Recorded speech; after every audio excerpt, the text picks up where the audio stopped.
Hello. Yes, Vijay sir.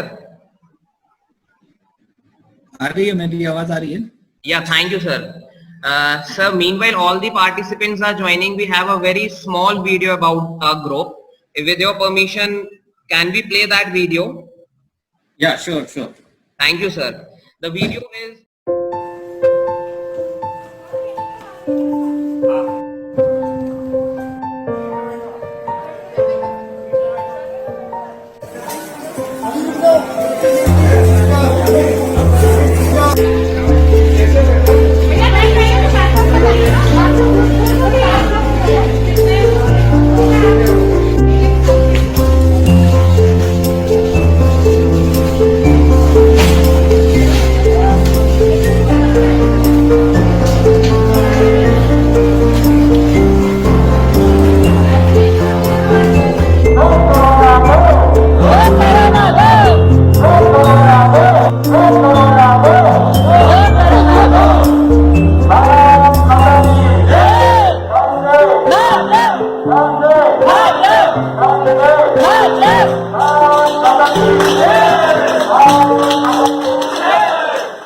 Now we have with us the engineer Vijay Kumar Patidar sir, and let's have a very brief introduction about Vijay Kumar Patidar sir.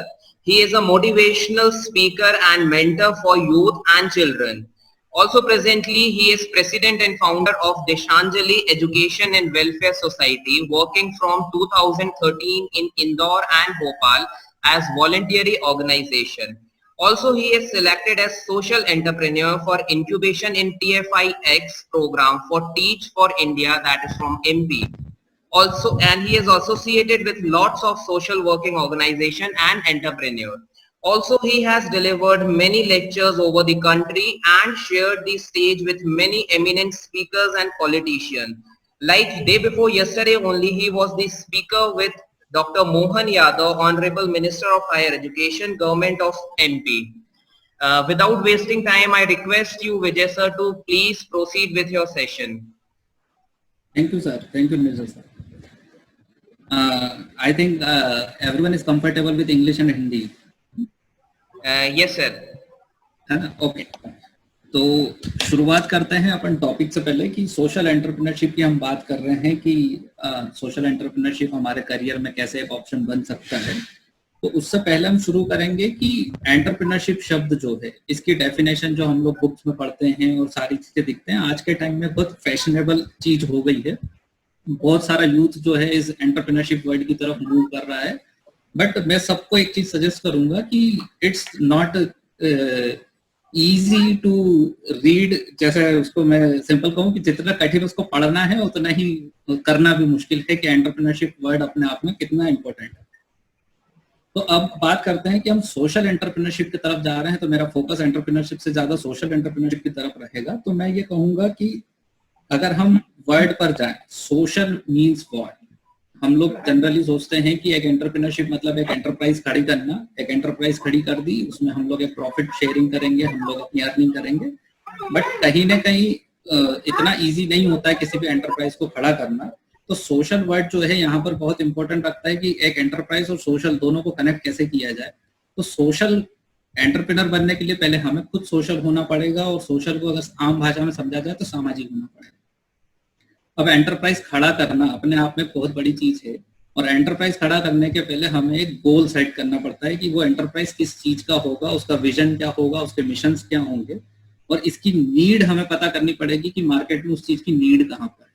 If you talk about the need, तो again need जानने के लिए भी हमें सामाजिक स्तर पे आना पड़ेगा, ग्राउंड लेवल पे आना पड़ेगा, हमारे आसपास हो रही चीजों को ऑब्जर्व करना पड़ेगा। तो एक स्किल, मैं कहूंगा कि इसको एक स्किल जो सब में नहीं होती है शायद ऑब्जर्वेशन की, वो सबसे पहले डेवलप करनी चाहिए कि भाई मैं अपने अंदर एक स्किल लाऊं कि ऑब्जर्वेशंस, छोटे छोटे ऑब्जर्वेशंस। आज 3 महीने से पैंडेमिक है, हम लोग अपने घर में बैठे हुए हैं, क्या हम ऑब्जर्व कर रहे हैं कि हमारे आसपास क्या हो रहा है?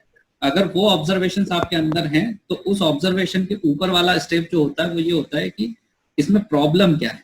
एक चीज एक बार ऑब्जर्व किया, अब उसके अंदर प्रॉब्लम आइडेंटिफाई की, दैट मीन्स आपके अंदर कहीं ना कहीं सॉल्यूशन एक डेवलप हो रहा है, लेकिन आप क्लियरिटी नहीं है कि उसका क्या सॉल्यूशन होना चाहिए। तो अब आ गए अपन सोशल से गोल सेट की तरफ। गोल सेट करने के लिए हमने जो बातें की कि ऑब्जर्वेशन होना चाहिए, ऑब्जर्वेशन होंगे, आपने छोटी छोटी चीजों पे नजरिया बनाया अपना, उन ऑब्जर्वेशन के बेसिस पे आपने एक अपना गोल सेट किया कि भाई मेरा ये गोल है। अब उस गोल में कितनी प्योरिटी है, वो प्योरिटी आपको एक सोशल एंटरप्रेन्योर बनाने के लिए हमेशा रिक्वायर्ड होगी, क्योंकि सोशल एंटरप्रेन्योर्स, अगेन फिर फोकस कर रहा हूँ कि सोशल शब्द के ऊपर है, तो वो क्लियरिटी और उतनी प्योरिटी दोनों चीज उसके अंदर होनी चाहिए। गोल सेट हो गया अगर आपका, तो अब आपके अंदर बहुत सारी ऐसी स्किल्स हैं जिनकी आपको जरूरत पड़ेगी, और कुछ स्किल्स ऐसी होती हैं जिसको सीखा नहीं जाता, वो अपने आप जब करने जाएंगे तो आ जाएंगे। एक लीडरशिप स्किल है जो हम लोग कोशिश करते हैं कि हम लोग कहीं जाएं, ट्रेनिंग ले लें और आ जाएगी, तो ये चीजें वैसी नहीं है। ये बहुत चीजें हैं जो आपको कम्युनिटी में काम करने के बाद समझ में आती हैं, तो उस पर फोकस करेंगे। मैं वापस टॉपिक के ऊपर एक बार आता हूँ। करियर ऑप्शन हमने उसमें ऐड किया है कि करियर ऑप्शन क्यों, तो एक प्रश्न है यहाँ पर कि हम लोग क्यों सोशल एंटरप्रेन्योरशिप को अपना एक करियर ऑप्शन देखना चाह रहे हैं। कारण है आज के टाइम में जॉब्स की जो रिक्वायरमेंट है मार्केट के अंदर, वो कहीं ना कहीं एक स्टूडेंट और कैंडिडेट तक नहीं पहुंच पा रही है, या अपनी ऑटोमेशन इतना हो चुका है कि जो लेबर है आज के टाइम में उसकी रिक्वायरमेंट बहुत कम है। तो कहीं ना कहीं आदमी सोचता है कि मैं जॉब की तरफ मूव करूंगा तो मुझे जॉब मिलेगी या नहीं मिलेगी, सर्टेनिटी है या नहीं है। तो उस सर्टेनिटी को बनाने के लिए अब अभी हमने 3 महीने में देखा कि लोग अपने गांव की तरफ वापस चले गए, अपने अपने घर की तरफ वापस चले गए, अपने शहरों की तरफ वापस चले गए। तो क्या अब इनके पास ऑप्शंस हैं वहां पर जाकर के कुछ काम करने के लिए? अगर नहीं है तो वो ऑप्शंस कैसे बनेंगे, कहाँ से आएंगे? तो यहाँ हमारे लिए एक बहुत बड़ी अपॉर्चुनिटी आती है कि अगर आप एक सोशल एंटरप्रेन्योर बनना चाहते हैं तो आपके पास अभी सबसे बेस्ट ऑफ टाइम है। आप छोटी छोटी प्रॉब्लम्स आइडेंटिफाई करिए, एक सेट ऑफ स्किल आइडेंटिफाई करिए जिसकी आपको जरूरत है, उस टाइप के लोगों को ढूंढिए और उन लोगों को उस स्किल के साथ कनेक्ट कर करके वहां पे काम शुरू कर दीजिए। तो ये हो गया एक छोटी सी चीज। अब एक मिथ कह सकता हूं मैं जो लोगों के अंदर आता है सोशल एंटरप्रेन्योरशिप का, जिसको रिलेट करते हैं एनजीओ सेक्टर से। कि हम लोग कई बार बात करते हैं कि ये एक एनजीओ है और एक बहुत बढ़िया काम कर रहा है, एंड एक जनरल इमेज हमारे अंदर जो बनती है कि एनजीओ बहुत अच्छे प्रॉफिट मेकिंग होते हैं और काफी अर्निंग कर रहे होते हैं। तो ये एक मार्केट सिनेरियो जो बना हुआ है, एंड नो डाउट इसमें कोई शक नहीं है कि ये हो रहा है मार्केट में। लेकिन फिर बात वही आती है प्योरिटी, जिसकी बात कर रहे हैं कि एक प्योरिटी होनी चाहिए जिसको लेकर के। तो एक्जैक्टली सोशल एंटरप्रेन्योर उसी को कहा जाएगा जो एक प्योर एम्बिशन के साथ काम करे। तो मैं अभी एनजीओ वर्ड को डिफाइन करता हूँ कि नॉन गवर्नमेंटल ऑर्गेनाइजेशन। इस टाइप का कोई रजिस्ट्रेशन नहीं होता है। लीगलिटी की बात करें तो एनजीओ नाम का कोई शब्द आपको रजिस्टर्ड फॉर्म में नहीं मिलेगा। जो रजिस्टर्ड होती है वो होती है आपकी सोसाइटी, ट्रस्ट एंड कंपनी। तो अल्टीमेटली आप जिसको एक एनजीओ बोल रहे हैं वो या तो कोई ट्रस्ट है या सोसाइटी है या एक कंपनी रजिस्टर्ड है। अब बात आती है कि वो प्रॉफिट मेकिंग है या नॉन प्रॉफिट मेकिंग है। वो एक सबसे इंपॉर्टेंट चीज होती है। आप उसकी अगर प्योरिटी की बात करें तो आप इस चीज से जज कर पाएंगे कि वो एक प्रॉफिट मेकिंग कंपनी है, प्रॉफिट मेकिंग एनजीओ है या फिर ट्रस्ट है। अगर वो नॉन प्रॉफिट है तो डेफिनेटली वो कहीं ना कहीं ग्राउंड पे ज्यादा काम करने की कोशिश कर रहा होगा। एंड अगर प्रॉफिट मेकिंग है तो भी आप उसको अलग नजरिए से देखेंगे कि वो कितना प्रॉफिट शेयर कर रहा है, वो आपको एक बार आइडेंटिफाई करना पड़ेगा। तो अगर हम करियर की बात करें कि मैं सोशल एंटरप्रेन्योर बनूंगा तो सारी चीजें समाज सेवा की तरफ चली जाएंगी, तो मेरी अर्निंग क्या होगी, मेरी ऑर्गेनाइजेशन की अर्निंग क्या होगी, तो वो आपको डिसाइड करना है। एंड आपकी अर्निंग भी उसका एक प्रॉफिट शेयरिंग में नहीं आता है। Profit sharing is other thing कि आपकी ओवरऑल कंपनी ने कितना प्रॉफिट अर्न किया। आपकी सैलरी उसमें कैलकुलेटेड है, वो प्रॉफिट नहीं होता है। प्रॉफिट एक है जो सब कुछ कट करने के बाद, आपका पूरा काम कंप्लीट होने के बाद, पूरी प्रोजेक्ट कंप्लीट होने के बाद जो बचता है। तो आपको ये फोकस करना है। मेरे ख्याल से आपने 2-4 चीजें भी हमारी क्लियर हुई कि सोशल एंटरप्रेन्योरशिप में सोशल वर्ड कितना इंपॉर्टेंट है। ऑर्गेनाइजेशन बनाने के लिए हमें अपने गोल सेट करने होंगे, तो गोल की क्लियरिटी कहाँ से आएगी? गोल की क्लियरिटी आ गई तो हमारे पास जो मार्केट में ऑप्शंस दिखाई देंगे कि एनजीओ हम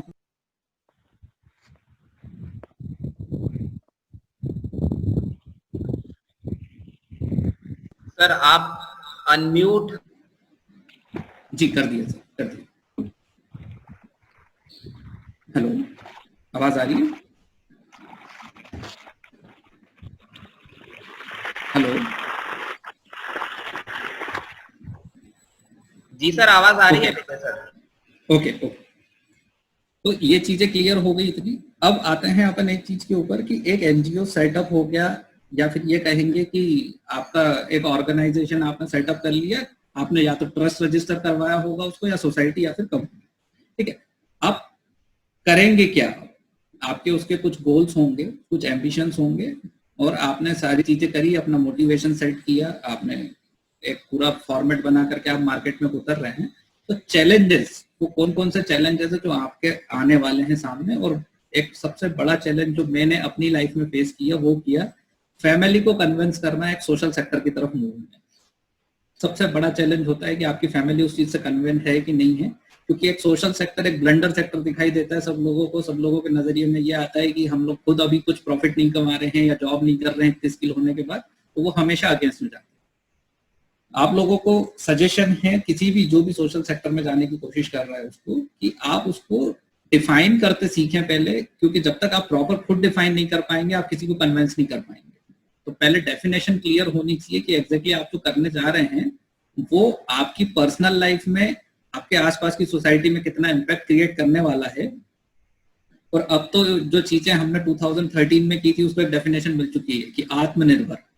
तो अगर हम आत्मनिर्भर की बात करें तो हम वही करने जा रहे हैं सोशल एंटरप्राइज के थ्रू, कि हम एक आत्मनिर्भर बन रहे हैं, एक ऑर्गेनाइजेशन खड़ा कर रहे हैं जो आत्मनिर्भर है, जो किसी के ऊपर डिपेंडेंट नहीं है, खुद काम करेगा और सारी चीजें लेकर के आएगा। लीगली आपको एक बार रजिस्टर होने के बाद इसके अंदर कुछ चीजें होती हैं जो सर्टिफाई करवानी होंगी, जिसमें आपको बैंक अकाउंट है, आपके पैन कार्ड और ये सारी चीजें हैं। ये बहुत इंपॉर्टेंट चीजें होती हैं जो जनरली एक नया स्टार्टअप जब कोई खोलता है जिसको मार्केट एक्सपीरियंस नहीं होता है, वो इन चीजों को इग्नोर कर देता है कि मैंने अकाउंट नहीं खुलवाया, मेरे अभी स्टार्टिंग में फंडिंग ट्रांजेक्शंस नहीं है, कुछ नहीं है, मुझे तो काम करना है। बट नहीं, आप शुरू दिन से ही इन चीजों पे फोकस करें।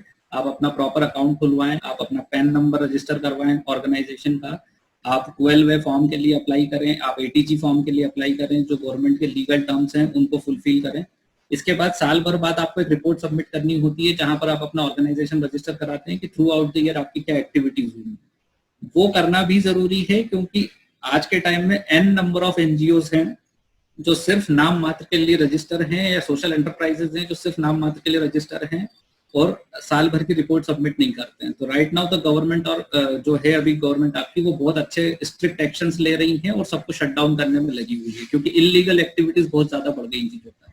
तो हम लोगों को अगर अच्छा काम कर रहे हैं और ऐसी चीजों से बचना है कि आने वाले टाइम में हमारे ऊपर कोई एलिगेशन ना हो।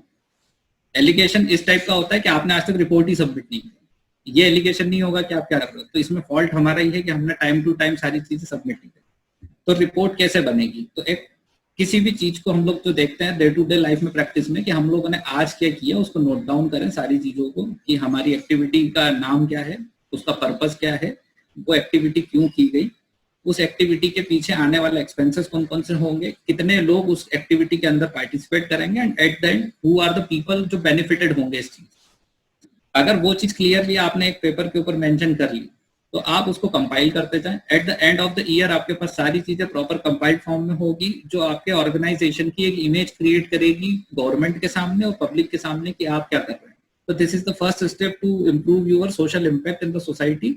और आप एक बार जब लोगों की नजरों में आना शुरू हो तो फिर बात शुरू होती फंडिंग की, कि अब आपके पास बड़े प्रोजेक्ट आ रहे हैं, आपके पास काम बहुत ज्यादा आ रहा है, आपने अच्छी इमेज बना रखी है मार्केट के अंदर कि आप बहुत अच्छा काम कर रहे हैं, तो फंडिंग कहाँ से आएगी? तो अभी इंट्रोडक्शन में सर ने कहा कि मैं इंक्यूबेट हुआ एक ऑर्गेनाइजेशन के अंदर जिसमें मेरे को साल भर का इंक्यूबेशन था। तो इस टाइप के इंक्यूबेशन प्रोग्राम कई ऑर्गेनाइजेशंस के चलते हैं, जिसमें आपकी टाटा, विप्रो, इनके अपने अपने इंक्यूबेशन प्रोग्राम चलते हैं साल भर में, जिसमें आप लोग को वो फंडिंग भी मिलती है और इसके साथ में ये लोग ट्रेनिंग भी देते हैं कि आपको अपने ऑर्गेनाइजेशन को कैसे ग्रो करना है। तो if you are finding option कि मैं अपने ऑर्गेनाइजेशन को स्केल कैसे करूंगा, इसको और लंबे स्तर पे कैसे लेके जाऊंगा, मैंने एक छोटी सिटी से अगर स्टार्ट किया है, छोटे गांव से स्टार्ट किया है, तो मैं इसके मल्टीपल फॉर्म्स कैसे बनाऊंगा कि आज मैं एक गांव में काम कर रहा हूँ, मैं 100 गांव में काम करना चाहता हूँ, तो क्या क्या चीजें होंगी जिसके थ्रू जा पाएंगे। तो आपका प्रेजेंटेशन स्किल, जिसमें आपने सारी चीजें आपकी रिकॉर्ड फॉर्म में रखी हुई है, ये बनाते रहिए। आपकी लीगलिटी जो मैंने बात की, ये सारी चीजें अगर कंपाइल्ड है तो बहुत इजी होता है मार्केट में जाके अपनी चीजों को बताना और प्रेजेंट करना। अब बात जब प्रेजेंटेशन की चल रही है, तो प्रेजेंटेशन की वो इंपॉर्टेंट क्या चीजें हैं जो सबसे ज्यादा गौर की जाती है फंडिंग के टाइम पे, वो है आपकी पर्सनल स्टोरी उस चीज के पीछे। जो मैंने बात की थी गोल सेटिंग के टाइम पे, कि अगर आप गोल सेट कर रहे हो तो आपको क्लियरिटी होनी चाहिए उस चीज के पीछे, और वो चीज निकल करके आती है पर्सनल स्टोरी से। फॉर एग्जाम्पल मैं अपनी एक छोटी सी स्टोरी शेयर करता हूँ कि मैंने जब इंजीनियरिंग कर रहा था तो चाय हम पीने जाते हैं अपने बाहर एक छोटी सी दुकान के ऊपर, वहां पर खड़े चाय पी रहे थे और एक बच्चे को कचरे में से उठा करके कुछ खाते हुए देखा और उसको बुला करके पूछा कि बेटा ये क्यों खा रहे हो? तो बोले भैया भूख लगी थी इसलिए खा रहा हूँ, और पैसे आप दें तो पैसे दे दीजिए। तो पैसे जनरली मैं अवॉइड करता हूँ किसी को भी देना डायरेक्टली कि भाई ये क्या यूज करेगा नहीं पता। तो मैंने कहा ठीक है आप एक काम करो, पोयम सुनाओ तो मैं आपको पोहा खिला देता हूँ या समोसा खिला देता हूँ। तो उसने फट से पोयम सुना दी। फिर अब जिज्ञासा जाग गई कि यार ये अगर पोयम सुना सकता है मतलब ये कहीं ना कहीं। तो फिर पूछा कि स्कूल? तो बोला मैं स्कूल नहीं जा पा रहा हूँ क्योंकि फीस नहीं पे कर पा रहे हैं, मेरे पास आधार कार्ड नहीं है, एन नंबर ऑफ इश्यूज होते हैं जब आप ग्राउंड पे जाते हैं कि इनके पास एडमिशन लेने के लिए ऑप्शन नहीं है। तो वो एक दिन था जिस दिन मेरे को पर्सनली फील हुआ कि ये बहुत बड़ा चैलेंज है सोसाइटी के अंदर जिसके लिए कुछ ना कुछ सॉल्यूशन निकालना चाहिए। एंड उस दिन मैंने डिसाइड किया कि एजुकेशन सेक्टर में मुझे कुछ काम करना है, इन बच्चों के लिए काम करना है जो बच्चे रियली पढ़ना चाहते हैं लेकिन इनके पास सोर्सेज नहीं है। मैं क्लियर बोल रहा हूँ, मैंने सब बच्चों को पढ़ाने की नहीं ठानी, मैंने उन बच्चों की ठानी जो सच में पढ़ना चाहते हैं लेकिन इनके पास ऑप्शन नहीं। तो क्लियरिटी थी करना क्या है, उस चीज को लेकर के आगे चला। उसको जब लेके आगे चला तो जो परेशानियां आई वो उसकी कोई लिमिट नहीं है। आज भी 6-7 साल बाद भी हम लोग परेशानियों को झेल रहे हैं, लेकिन हमारा आइडिया इतना प्योर है कि हमें कभी भी किसी के आगे हाथ फैलाने की जरूरत नहीं पड़ी, किसी के आगे ये नहीं कहना पड़ा कि यार हमारी इस एक्टिविटी के लिए हमारे पास फंड नहीं है। खुद ब खुद सारी चीजें आती हैं। हम लोग एक एक्टिविटी डिजाइन करते हैं, प्रॉपर फॉर्मेटिंग करते हैं, पब्लिकली शेयर करते हैं, मार्केट इमेज आपने क्रिएट करके रखी है, आपको अपने आप फंडर्स मिल जाएंगे जो आपको डोनेशन भी देंगे और आपको मोटिवेट करेंगे कि ऐसी एक्टिविटीज करते रहे। उसके बाद फंडिंग में सेकंड ऑप्शन आता है CSR। गवर्नमेंट का एक प्रोविजन है जो कहता है कि आपको फंडिंग मिलेगी, क्यों मिलेगी, कैसे मिलेगी, वो अब आपको आइडेंटिफाई करना है, कहाँ से मिलेगी वो आइडेंटिफाई करना है। क्योंकि जितनी भी प्रॉफिट मेकिंग कंपनियां हैं उनको कंपलसरी है कि वो अपना 2% प्रॉफिट का as a CSR, corporate social responsibility जिसको कहते हैं, वो किसी को डोनेट करें, वो किसी एनजीओ को डोनेट करें ताकि आपके प्रॉफिट से सोसाइटी का बेनिफिट हो पाए। तो ये एक नॉर्म है जो सभी कंपनी के ऊपर इम्पोज होता है, प्रॉफिट मेकिंग कंपनीज के ऊपर इम्पोज होता है। दैट मीन्स अगर आप लिस्ट निकालेंगे कि इंडिया के अंदर कितनी कंपनीज हैं जो प्रॉफिट मेकिंग है, तो आपको n नंबर ऑफ कंपनीज दिखाई देंगे। आप सबके पास नहीं जाएंगे। मतलब मैं पर्सनली रिकमेंड करूंगा कि आप जिस एरिया में काम कर रहे हैं आप उस एरिया के आसपास की कंपनी को आइडेंटिफाई करिए कि ऐसी कितनी कंपनीज हैं जो CSR के लिए किसी को ढूंढ रही है। आपको आसानी से मिलेगा कि बहुत सारी कंपनीज हैं, बट अगेन एक क्वेश्चन आता है कि किसी कंपनी को चाहिए कि मैं फंड उन्हीं को ऑर्गेनाइजेशन को करूंगा जो मेडिसिन के ऊपर काम कर रहा हो, डिसीजेस को लेकर के काम कर रहा हो। एक ऑर्गेनाइजेशन बोलेगा कि मैं सिर्फ उसी ऑर्गेनाइजेशन को डोनेट करूंगा जो वाटर के ऊपर काम कर रहा हो, वाटर हार्वेस्टिंग के ऊपर काम कर रहा हो। तो आपको ये सिलेक्ट करना है कि कौन सी कंपनी का CSR प्रॉपरली आपकी कंपनी, आपकी ऑर्गेनाइजेशन के लिए बेनिफिटेड है। ये नहीं कि आज ये पैसा दे रहा है किसी चीज के लिए तो आपने अपना एम्बिशन ही चेंज कर लिया, अपना गोल चेंज कर लिया कि मुझे तो पैसे लेने थे, मुझे CSR लेना था, तो मैंने अपने टीम के मोटो और विजन जो डिसाइड किए थे पहले वो सारे चेंज कर दिए। अगर इन चीजों से आप बचेंगे, ये बहुत छोटी छोटी चीजें होती हैं जो आपको लालच भी देंगी और बहुत सारी चीजें देंगी। ऑफर्स आएंगे आपके पास कि हम आपको इतने करोड़ रुपए पे कर देंगे, आप हमारा काम करो, लेकिन आपके क्लियर एम्बिशंस होने चाहिए कि मैं किस चीज पे काम कर रहा हूँ। अगर वो ठीक है तो अगर फाइन, अगर नहीं है तो आप उसमें क्या कंपनसेशन कर सकते हैं कि आप अपने एम से ना भटके, आप अपने गोल से ना भटके। अब कहानी आती है सस्टेनेबिलिटी की कि अगर मान लो हमारे पास फंडिंग नहीं आ रही है तो हम सस्टेनेबल कैसे होंगे। तो मैं पर्सनली अपनी बात करूं तो मेरे सस्टेनेबल होने के लिए बहुत सारे रिसोर्सेज अपने खुद के डेवलप किए हुए हैं जहां से मेरी पर्सनल अर्निंग होती है, ऑर्गेनाइजेशन पे डिपेंडेंट नहीं हूँ। तो इस टाइप का एक अल्टरनेट ऑप्शन आप भी अपना आइडेंटिफाई करें स्टार्टिंग में कि जब आप सस्टेनेबल की तरफ जाएंगे, आप पहले खुद सस्टेनेबल नहीं होंगे तो ऑर्गेनाइजेशन को सस्टेन नहीं करवा पाएंगे। टाइम लगेगा, एक स्पेस चाहिएगा, आपके पैशंस होना चाहिए इतना कि आप सस्टेनेबल होने तक इतना धैर्य रखें कि ऑर्गेनाइजेशन बंद ना हो, उसकी एक्टिविटीज चलती रहे।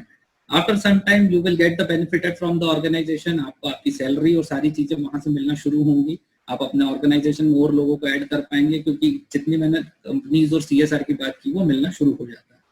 अब अपन नेक्स्ट पॉइंट पे बात करें तो आता है इम्पैक्ट। क्यों जरूरत है एक सोशल एंटरप्रेन्योर की, क्या इम्पैक्ट क्रिएट होता है। तो आज हमारी सोसाइटी में n नंबर ऑफ प्रॉब्लम्स आ रही हैं, n number of NGOs regularly register हो रहे हैं, फिर भी प्रॉब्लम्स खत्म नहीं हो रही हैं। तो उसका फॉल्ट क्या है? फॉल्ट ये है कि एक बार रजिस्टर तो हो जाता है, ऑर्गेनाइजेशन गोल सेट कर लेता है, सारी चीजें कर लेता है, लेकिन जमीनी स्तर पे काम कुछ नहीं करता। तो आज भी जरूरत है अच्छे ऑर्गेनाइजेशंस की, अच्छे सोशल एंटरप्राइजेस की, जो बड़े लेवल पे आए, ग्राउंड लेवल पे काम करें और चीजों को बदलें। लीडरशिप स्किल अगर मैं बात करूं तो मैं डिफाइन करूंगा 4D जो एक लीडर के अंदर होनी चाहिए कि, और ये सारी बातें कवर कर चुका हूं, सिर्फ डिफाइन कर रहा हूं। डिस्कवर, आप सबसे पहले प्रॉब्लम को डिस्कवर कर पाए, तो 4D की जो बात कर रहा हूं उसमें पहला D है डिस्कवर, दूसरा D है डिफाइन। डिफाइन इसलिए कि आपने एक बार प्रॉब्लम आइडेंटिफाई कर ली तो उसकी डेफिनेशन आपकी क्लियर होनी चाहिए कि ये प्रॉब्लम और ये सॉल्यूशन है। उसके बाद थर्ड D आता है develop. Develop means what is the best solution you have to develop, ये मेरी तरफ से बेस्ट सॉल्यूशन है। एंड द लास्ट थिंग जो लेक कर जाती है सारे ऑर्गेनाइजेशन में, वो है डिलीवर, कि हमने प्रॉब्लम भी आइडेंटिफाई कर ली, हमने टीम भी बना ली, हमने सॉल्यूशन भी ढूंढ लिया, लेकिन अल्टीमेटली ग्राउंड पे जाने के बाद क्या वो डिलीवर हो पाया। तो दीज आर द 4D जो एक लीडर के अंदर होने चाहिए। उसके अंदर अगर ये 4D नहीं है तो अल्टीमेटली कहीं ना कहीं आपका organisation as a social entrepreneur सफर कर जाएगा कि वो एंटरप्राइज सोशल रहा ही नहीं, फिर वो डिलीवर नहीं हो रही है चीजें। इसके अलावा मैं लास्ट बात जो बोलूंगा कि सोशल एंटरप्रेन्योरशिप की डेफिनेशन अब करंट स्थिति में चेंज करके इसको किया जाना चाहिए सस्टेनेबल एंटरप्राइजेस, क्योंकि सस्टेनेबिलिटी की सबसे ज्यादा जरूरत है आज के टाइम में हर किसी को। तो हम सोशल एंटरप्रेन्योर अगर बनते हैं तो हम आने वाले टाइम में एक सोशल एंटरप्राइजेस की जगह पे सस्टेनेबल एंटरप्राइज बनाते हैं, जो लोगों को सस्टेन करेगा, हमें सस्टेन करेगा, सोसाइटी को सस्टेन करेगा। और जब ये सब सस्टेन होना शुरू होंगी तो अपनी कंट्री सस्टेन होना शुरू हो जाएगी। और इनके करने के लिए एक 5P फॉर्मूला है, इन 5 चीजों पे काम किया जाए, इन 5P के ऊपर काम किया जाए। तो पहला P है प्लेनेट, दूसरा P है पीपल, तीसरा P है prosperity, fourth P is peace and fifth is partnership. मतलब आप प्लेनेट, पीपल, प्रॉस्पेरिटी, पीस और पार्टनरशिप, इन 5 चीजों को लेकर के अगर काम करते हैं तो डेफिनेटली आप एक सस्टेनेबल मॉडल क्रिएट कर पाएंगे और आपका एक बढ़िया सा मॉडल क्रिएट हो पाएगा। तो मैं इसी के साथ अपनी बातों को विराम देता हूँ। अब क्वेश्चंस अगर आपके तो जो भी हैं तो निर्जर सर के थ्रू पहुंचाएं, मैं डेफिनेटली उसका आंसर देने की पूरी कोशिश करूंगा। I request to all the participants, if they have any question, they can either raise their hand, so I'll unmute themselves, or they can type their questions in the chat box.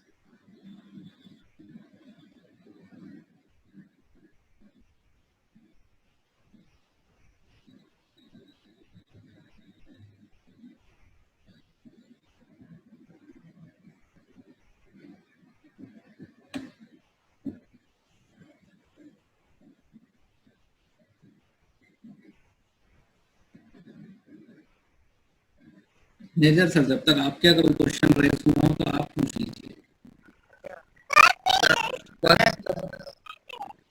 नेजर sir, जब तक आपके अगर question raise हुआ हो तो आप पूछ लीजिए।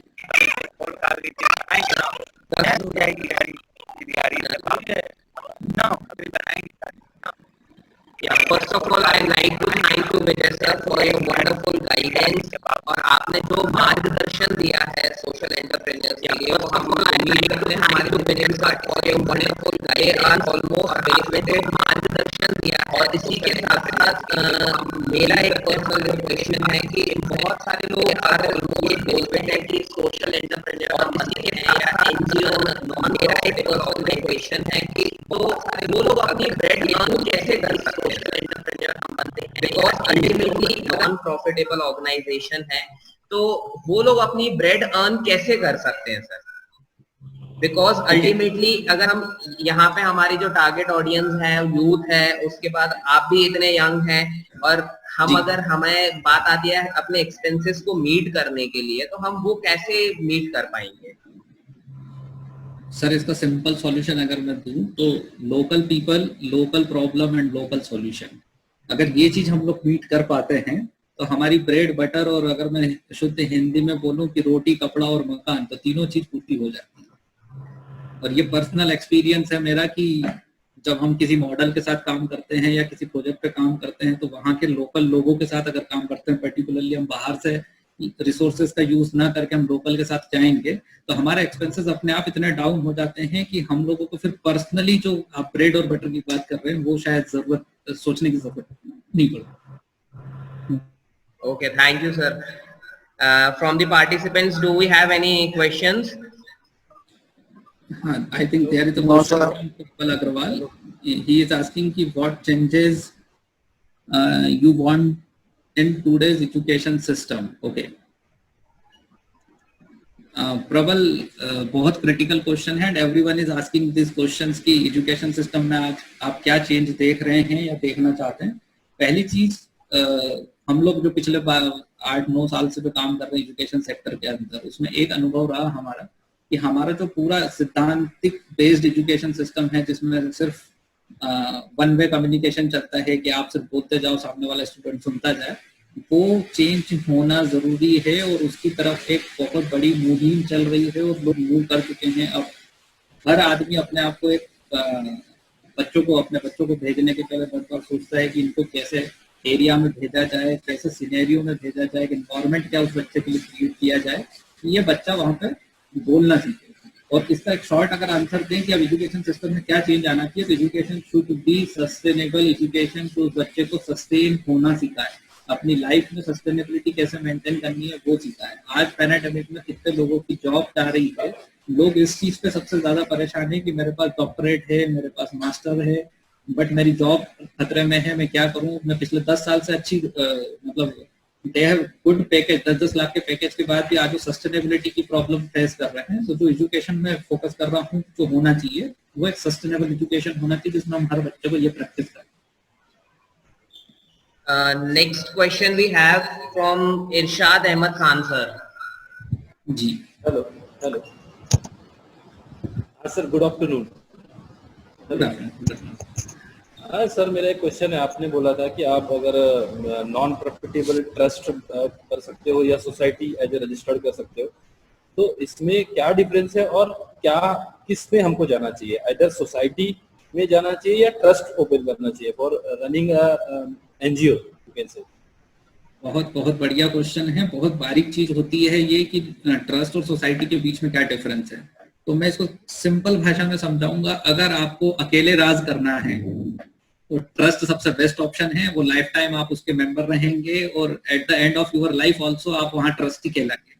और अगर आप एक ट्रांसपेरेंट सिस्टम डेवलप करना चाहते हैं जिसमें रेगुलर बेसिस पे प्रॉपर इलेक्शंस हों, सारी रिपोर्ट सबके सामने रखी जाएं, तो उसके लिए आप सोसाइटी रजिस्टर करें. तो मेरा व्यक्तिगत रूप से हमेशा जो जाता हूँ मैं सोसाइटी की तरफ जाता हूँ कि सोसाइटी में हमेशा ट्रांसपेरेंसी मेंटेन होती है. आप प्रश्न का जवाब देने के लिए बाध्य होते हैं कि कोई आपसे अगर कोई प्रश्न पूछ रहा है तो आपको उसका जवाब देना. Yes sir, thank you so much sir. Okay sir एक चीज और है जी. मैं पूछना चाह रहा हूँ कि अभी हम देखते हैं कि जितने भी केजी स्कूल्स हैं, केजी में मतलब नर्सरी में जो लगते हैं वो गवर्नमेंट में नहीं होते. मैं जहां तक जानता हूँ वो 1 से स्टार्ट होते हैं गवर्नमेंट. जी. तो क्या ऐसा गवर्नमेंट के पास या आपके एनजीओ के पास ऐसा कोई मॉडल है कि वहां पर भी ऐसा कुछ करें कि वो बचपन से ही मतलब उस समय पर मतलब थर्ड उनकी वो लर्निंग से, हाँ, वो वहीं से लर्निंग स्टार्ट हो जाए उन लोगों के लिए? क्योंकि मोस्टली मैंने देखा है कि वो जब 6 साल के हो जाते हैं या 5 साल के होते हैं देन वो लर्निंग स्टार्ट होती है. तो क्यों ऐसा कुछ मॉडल हम आपके पास है या गवर्नमेंट से आपकी कोई बात चल रही है ऐसा कुछ करने का? सर इसके ऊपर मैं सिंपल आंसर देता हूँ. एक चीज करेक्ट करता हूँ कि गवर्नमेंट स्कूल की अगर बात करें तो वो फर्स्ट से शुरू होते हैं, लेकिन आंगनवाड़ी और ये सारी चीजें तो बच्चों के लिए पैदा होते से शुरू हो जाती है.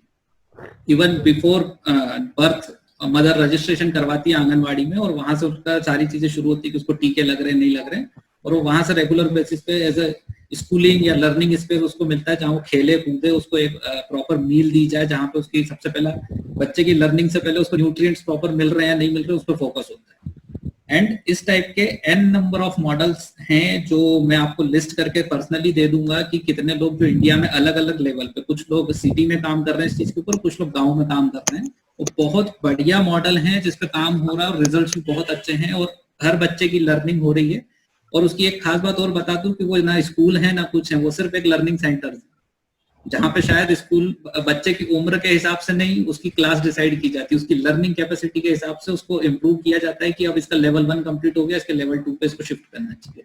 तो डेफिनेटली इस टाइप के एजुकेशन सिस्टम्स एग्जिस्ट कर रहे हैं और बहुत सारे ऐसे प्रोजेक्ट्स हैं जो गवर्नमेंट के साथ काम भी कर रहे हैं। उत्तर प्रदेश और लखनऊ में कुछ हैं हमारे पहचान के जो दोस्त हैं, वो लोग काम कर रहे हैं।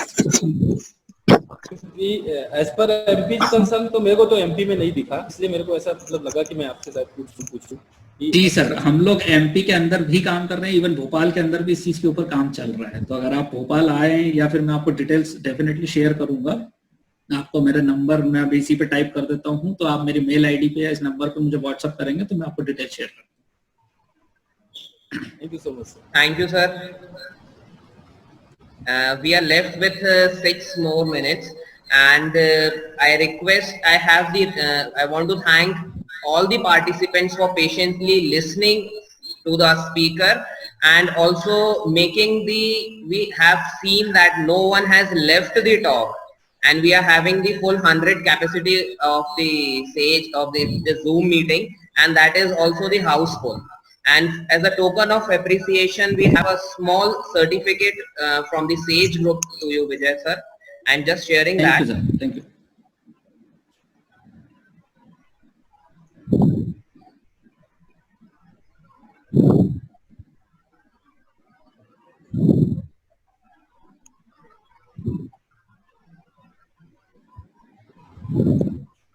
This is the certificate of appreciation from the Sage group to you, Vijay sir. And personally, when I'll meet you, I'll hand over to you. Thank you, sir. Thank you. And thank you once again for sparing your time and giving your valuable guidance to all our participants, and also participants for patiently listening.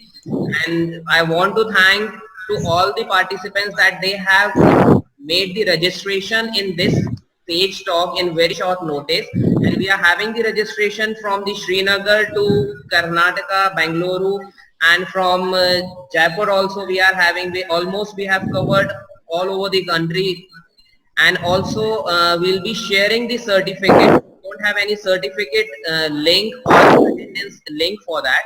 We'll be sharing the certificate in your registered mail ID within 3 days. So thank you once again for giving up your time. Thank you, Vijay sir, and all the participants. Thank you, sir.